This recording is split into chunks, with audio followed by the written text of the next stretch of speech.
बिस्मिल्लाहिर्रहमानिर्रहीम।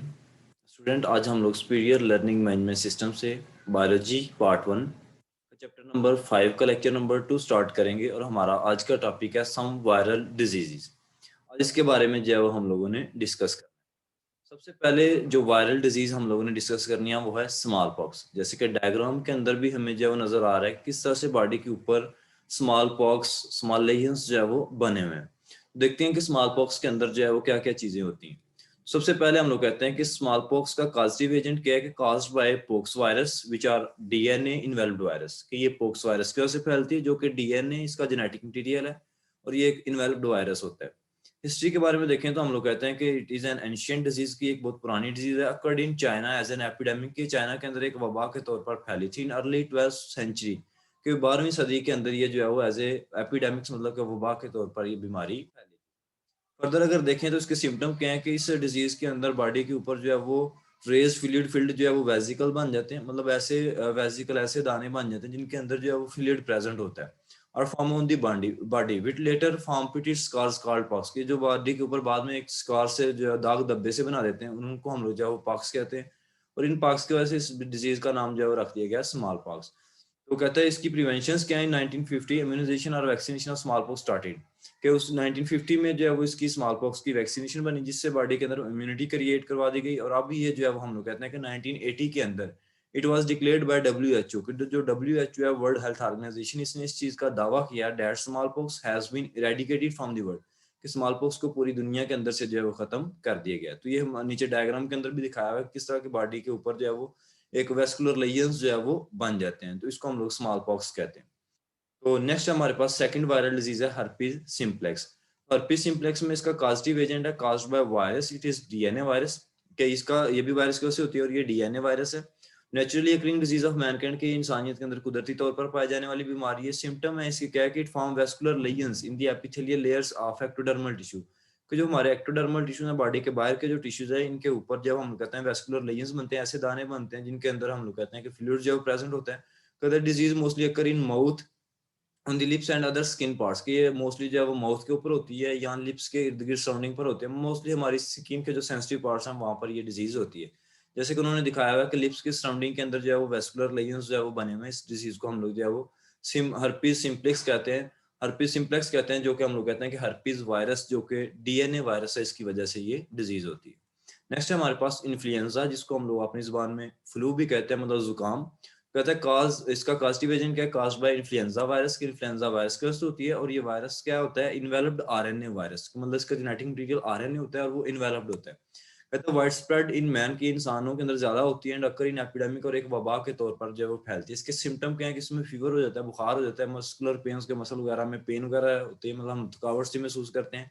And low flow of mucus through nose, और nose के अंदर से हम लोग कहते हैं कि म्यूकस मतलब के जो वाटरी टाइप का जो फ्लूइड है वो जो है वो स्क्रीट होना शुरू हो जाता है। तो नीचे डायग्राम के अंदर जो है उसकी वायरस की भी शेप दिखाई हुई है और साथ दिखाया हुआ है कि इन्फ्लुएंजा हुआ है एक बच्चे को। तो इसको हम लोग कहते हैं कि ये इन्फ्लुएंजा डिजीज है, एक वायरल डिजीज है जो कि इसका कास्टिव एजेंट क्या है, इन्फ्लुएंजा वायरस है। नेक्स्ट हमारे पास मम्स। मम्स के अंदर हम लोग कहते हैं इसका कास्टिव एजेंट क्या है कि मम्स बिलोंग्स टू वायरस पैरामिक्सोवायरसिस, कि ये ग्रुप ऑफ वायरसेस से बिलोंग है जिसको हम लोग पैरामिक्सोवायरसिस कहते हैं। तो दीज आर लार्ज, के बहुत बड़े एंड आरएनए इन्वेल्प्ड वायरस, के इनका जेनेटिक मटेरियल आरएनए होता है और इन्वेल्प्ड होते हैं। कहते हैं occurrence it is highly contagious disease wide spread, कि ये जो है बहुत ही एक खतरनाक बीमारी है जो कि तेजी से फैलती है। About 60% adult are immune to it, मतलब 60% जो अडल्ट है नौजवान है वैसे ही उनके अंदर इम्यूनिटी होती है, उनको ये वाली जो बीमारी है मम्स, जिनको हम लोग उर्दू में अपनी जुबान में कानपेर भी कहते हैं, ये बीमारी होती ही नहीं है। इसके सिम्टम्स क्या है कि painful swelling in the neck region, के जो नेक का रीजन है मतलब हमारी बॉडी का ये वाला जो नेक का रीजन है ये वाला स्वेल हो जाता है, स्पेशली अपीयर इन चिल्ड्रन, और ये मोस्टली जो है वो बच्चों के अंदर होता है।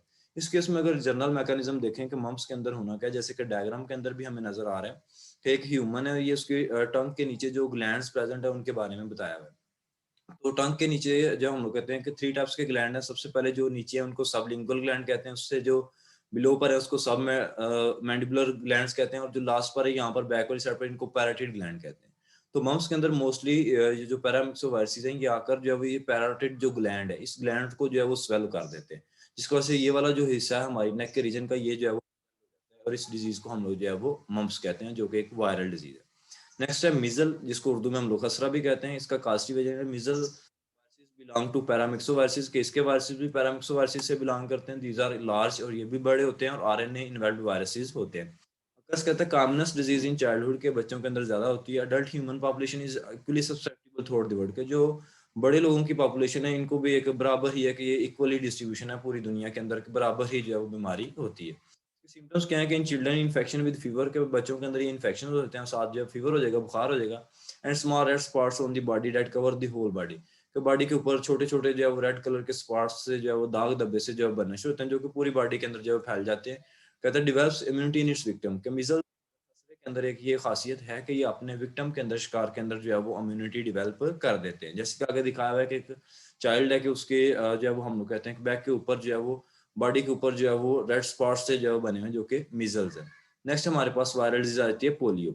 तो पोलियो का अगर कास्टिव एजेंट देखें तो कहता है कास्ट बाय पोलियो वायरस, जो कि पोलियो वायरस की वजह से होगी। स्मॉलर वायरस आरएनए, ये छोटा सा वायरस है जिसका जेनेटिक मटीरियल आरएनए होता है। इन स्फेरिकल कैप्सिड, इसका जो कैप्सिड है मतलब कि इस आरएनए की जो मेम्ब्रेन होगी वो स्फेरिकल होती है, राउंडेड होती है। अकरेंस इन चाइल्डहुड, इसकी अगर अकरेंस देखें तो ये अकर इन चाइल्डहुड के बच्चों के अंदर होती है। The age at which primary infection occur की है, शुरू के ऊपर इनिशियल स्टेजेस पर जब ये बच्चों के अंदर ये पोलियो हो जाती है। सिम्टम्स क्या है कि स्पाइनल कार्ड्स बिकम इन्फ्लेम्ड, क्या हमारे इनके बच्चों की जो स्पाइनल कार्ड है वो इन्फ्लेम्ड हो जाती है, मतलब टर्न्ड हो जाती है, टेढ़ी हो जाती है। एंड ऑफन रिजल्टिंग पैरालिसिस, और बच्चे जो है वो इसमें मोस्ट जो हो जाते हैं पैरालिसिस होते हैं कि मफलूज हो जाते हैं कि उनकी वो कोई भी बॉडी का पार्ट जहाँ पर ये पोलियो होगा वो जो है वो हम कहते हैं वर्क नहीं करता, वर्क करने के काबिल नहीं रहता। नीचे डायग्राम के अंदर भी उन्होंने दिखाया हुआ है कि एक बच्चा जिसको जो है पोलियो है उसकी लेग्स को वो जो है वो चल नहीं सकता। तो ये था हमारे पास टॉपिक सम वायरल डिजीजेज के, वायरस की वजह से कौन कौन सी डिजीज होती हैं जिनके अंदर हम लोगों ने मुख्तलिफ डिजीज को डिस्कस किया। होप सो आप लोगों को क्लियर हो गया होगा।